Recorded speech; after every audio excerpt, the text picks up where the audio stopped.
Welcome to the Slop Farm. Enjoy the video. Start by making sure your iPhone is updated and your carrier plan includes tethering. This avoids authentication errors. Once done, enable cellular data and choose 4G or 5G for best speed.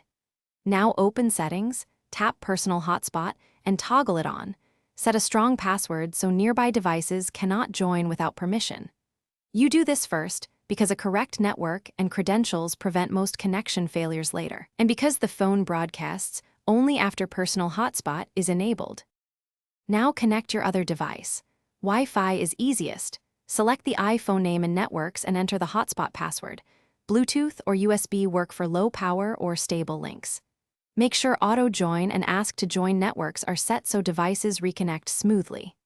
If using USB, plug the cable, tap Trust on the iPhone, and pick iPhone as the network adapter on the computer. This reduces wireless interference. Adjust Maximize Compatibility if older devices need IP4 mode, and monitor data usage to avoid surprises. Finish by confirming the client device can browse. Check Settings right arrow Cellular right arrow Personal Hotspot for active connections, and the cellular data meter to avoid caps. If something fails, first restart both devices and toggle Personal Hotspot off and on. Reboot clears temporary radio and software glitches.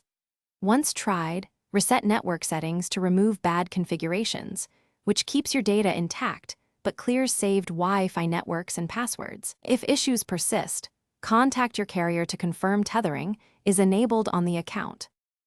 Thanks for watching. Consider subscribing if we helped you today.